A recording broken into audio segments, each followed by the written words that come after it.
Hey everyone, it is Dan Gingiss again, customer experience speaker and coach. So happy to have you here for another episode of the Experience Maker.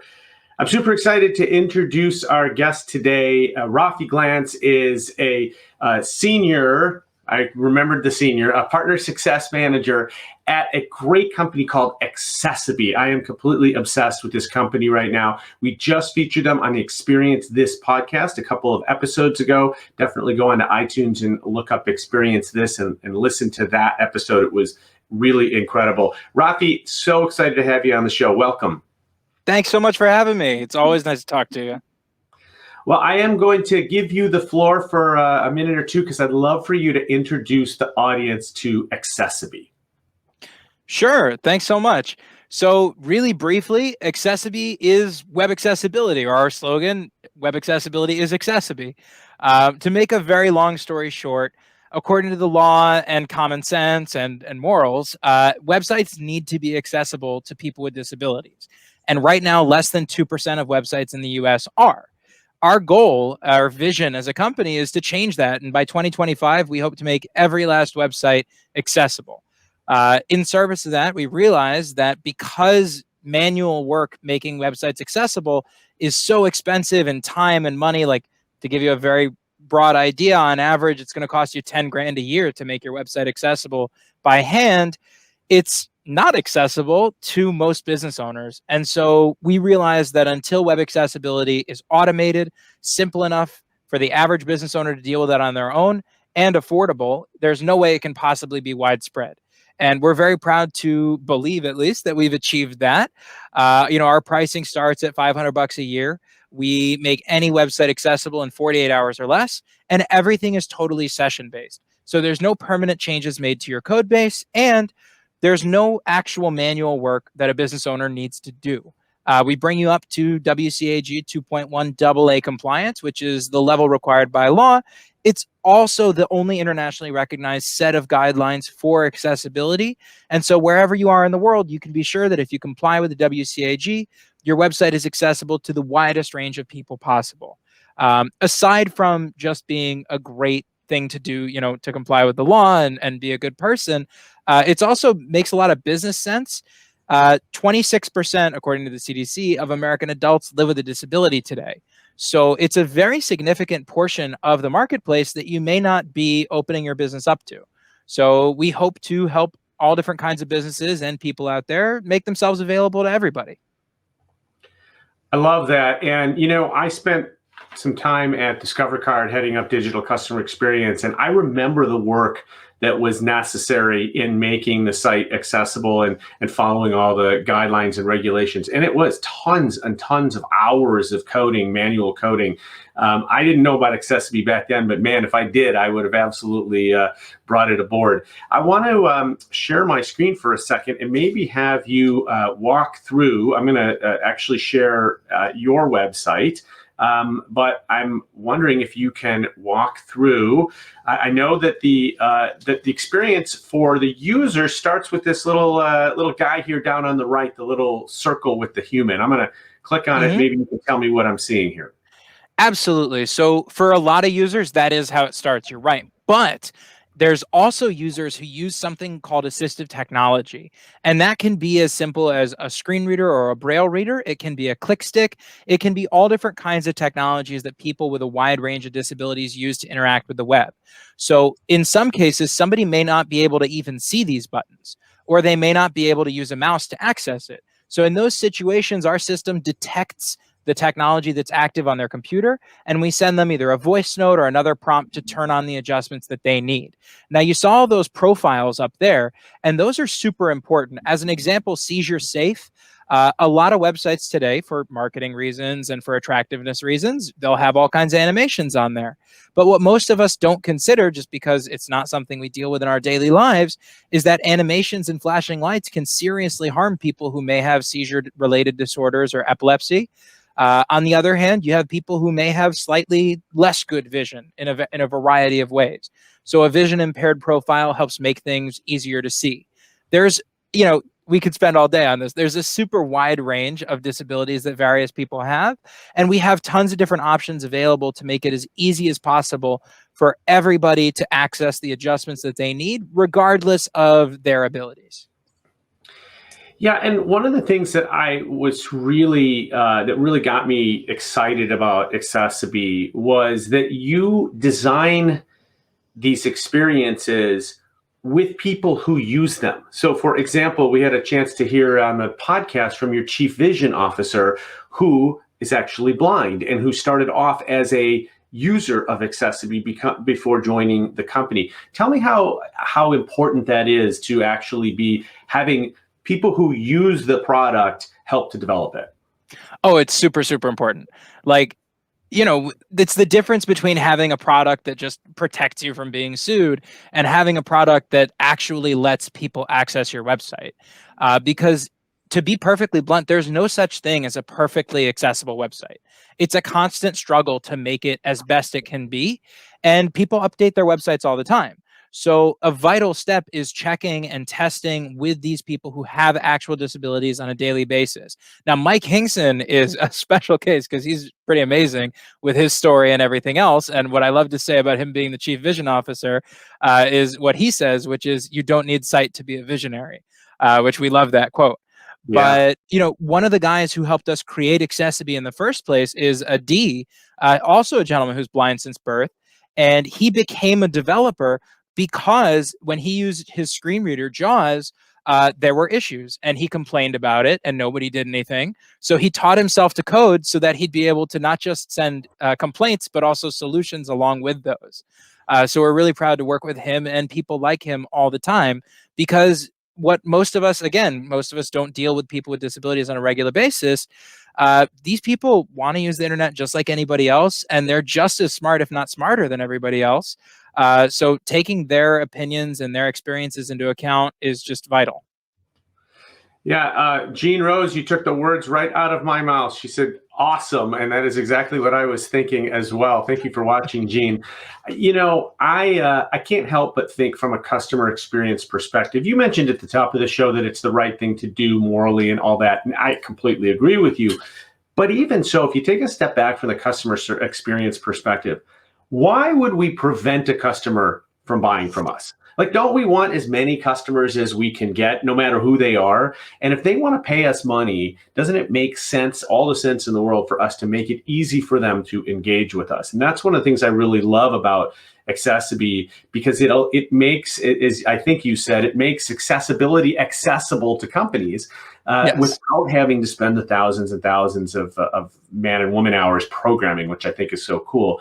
Now, I know that you guys use AI in terms of how the actual system works. Can we dig in a little bit about what's the artificial intelligence part of this? Sure. So we have actually two main bits of AI that we use. We have a contextual understanding engine. It's proprietary. It's been exposed to literally tens of, probably hundreds of millions of data sets at this point. And basically, you put it on a website, it knows what that website is. If you put it on a car dealership, it's going to say, oh, this is a Ford website. If you put it on Zappos.com, it's going to know that you're selling shoes. And that's important because our AI actually needs to look at your website and then rearrange the header tags. It needs to rearrange the tab order for somebody who can't see it so that it makes sense, that order. We actually look inside images as well. We have iris and OCR technology. OCR is optical character recognition. So basically, when we look at images, we can determine what's inside them as far as objects and as far as text, and then write that down as an alt text. And again, super, super important for people who may not be able to see those images or may just have a little bit more difficulty seeing them. There's a lot of things. I just want to interrupt you. Sorry, Rafi, but correct me if I'm wrong, but does a typical screen reader, isn't that one of the challenges of a typical screen reader, is that if you've got an image that has words in it, it can't tell that it's words? Well, right. So if you don't have an alt text on that image, even the best screen reader will just read it as image. And Right. that's not a great experience. Now, Yeah. to be fair, you don't want to have a 10 paragraph long alt text either, because most Sure. people who are using a screen reader, like let's say you're on a clothing website, they know that they're looking at jeans. They know what they're shopping for. You don't need to tell them 2 paragraphs about these specific jeans. But if you have a picture of somebody wearing the jeans, you should tell them, oh, these are blue and size 34 and whatever it might be. Yeah. So if I don't have an alt tag on my image and I've got words in my image, or even if I don't, what you're saying is that essentially Accessibe temporarily adds an alt tag that then can be read. Is that, am I saying that correctly? 100%. So really important part of our service is that everything is on the session. So for 90% of the users that come into your website, nothing's changed. Your design is exactly as you intended it. And of course, most people don't require an alt text when they look at an image. But when somebody triggers their adjustments, we make all those adjustments on the fly.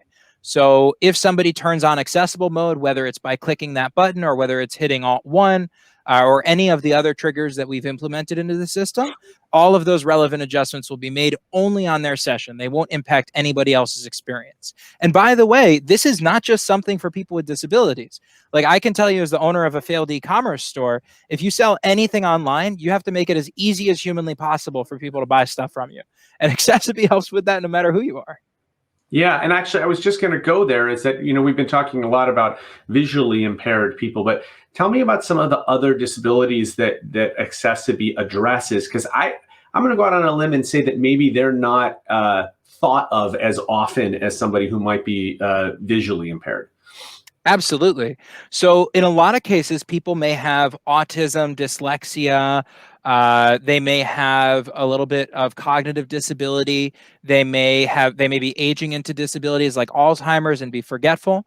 So for example, we have an online dictionary in our system. So if somebody's forgotten what Cyber Monday is, or they may come from a culture that doesn't have Cyber Monday or speak English as a second language, they can look that up really easily.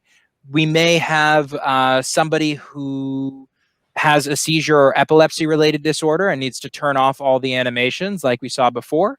It can be as simple as somebody who has ADHD. I don't know if you can tell, I do sometimes suffer from that. As diagnosed as a kid, I deal with it now like as an adult, but I actually really like, if you open up the interface there, I really like the ADHD friendly profile, because we have a reading mask that comes with it and it lets you focus on specific parts of the website.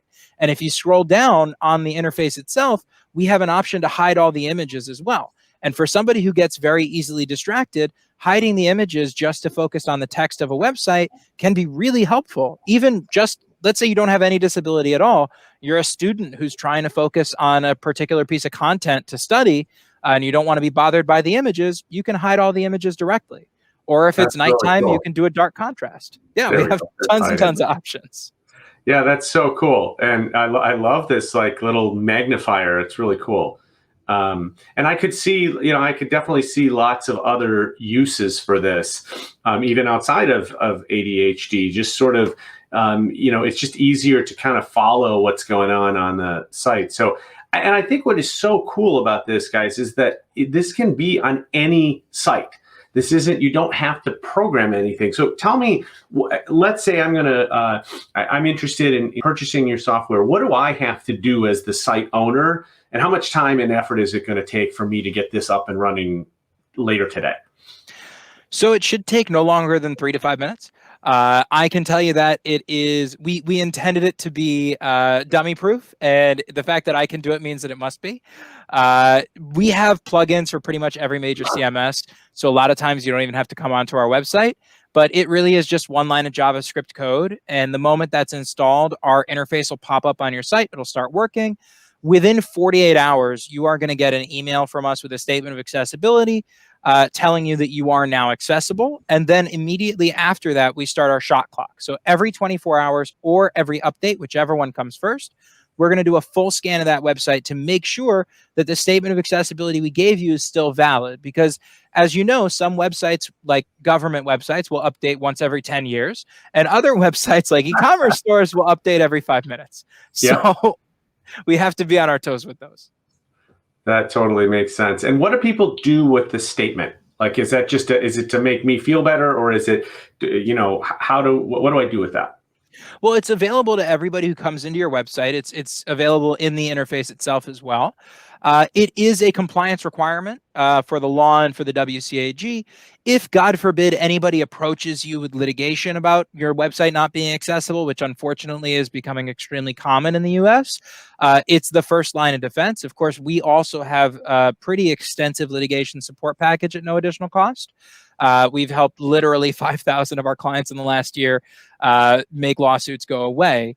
And that is a point that's really important to mention, that with these types of lawsuits, both sides are right. Like, of course, people with disabilities deserve access to websites. There's no question. And the law is super clear. But at the same time, most small businesses can't afford manual accessibility, and they certainly can't afford a $10,000 or $30,000 settlement against them.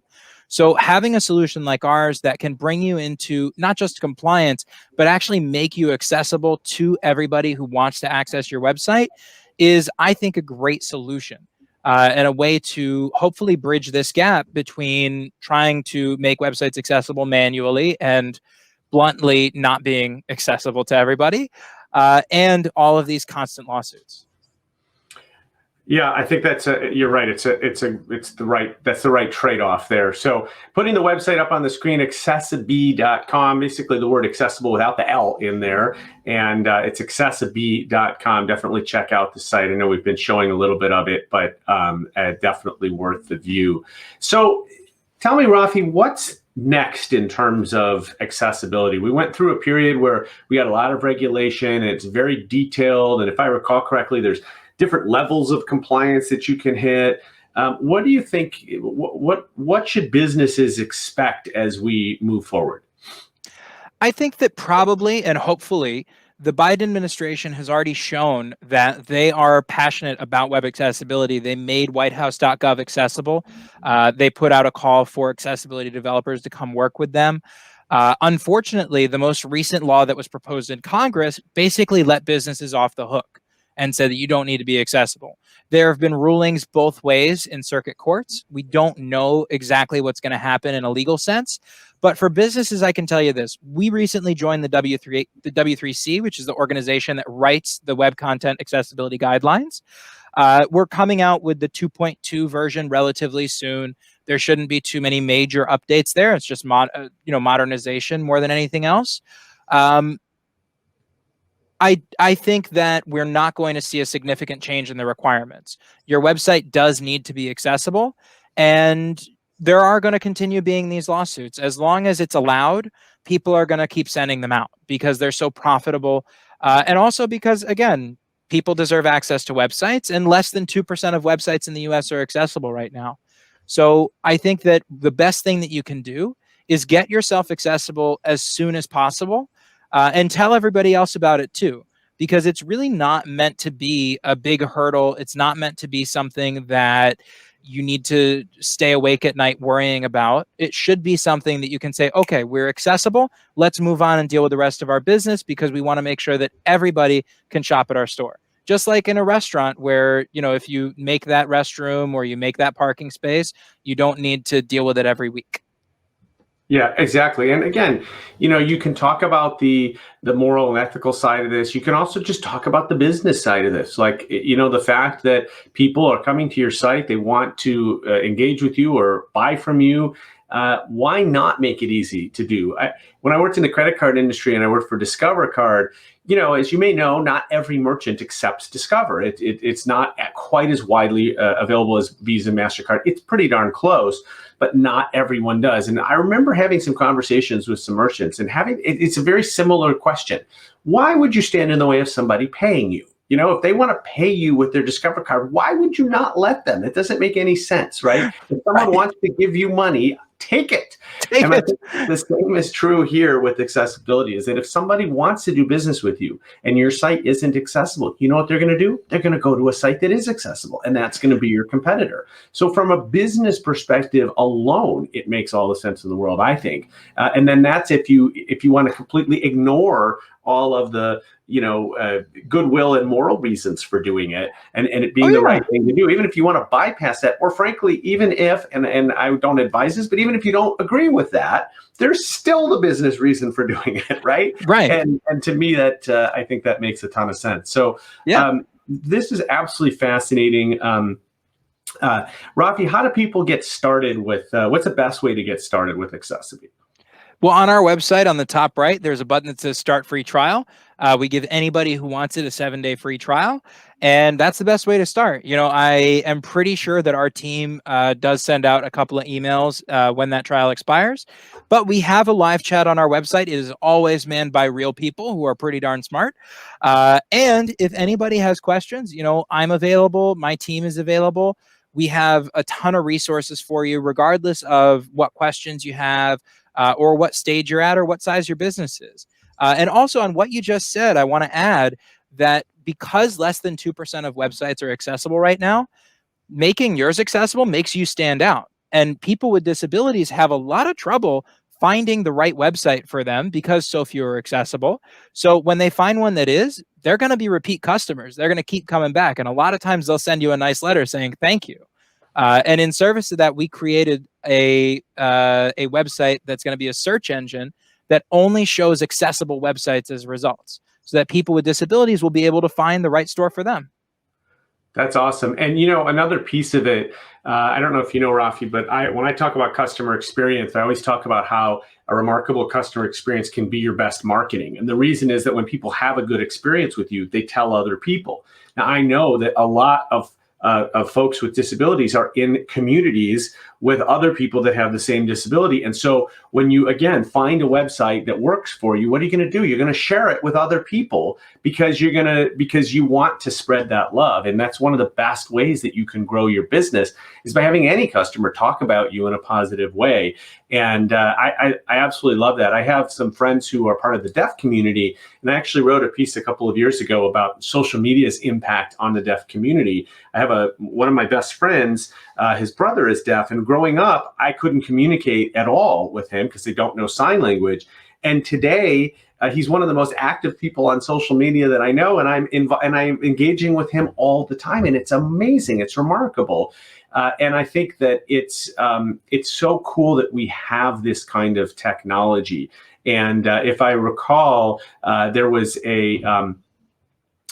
I think it was one of your videos. If not, actually, this was not one of your videos. We did another piece on our podcast about Starbucks and how they're using an app called ARRI, which helps visually impaired people. It basically pairs them with a person on their phone, and then they hold up the camera, and then the person on the phone, and FaceTiming them just tells them what they're looking at. It's actually such an elegant use of technology. And I remember they had a quote in this video that we shared where this woman said, if I were talking to myself 20 years ago, and she's been blind for that long, I would tell myself, you'll be amazed at what technology can do someday.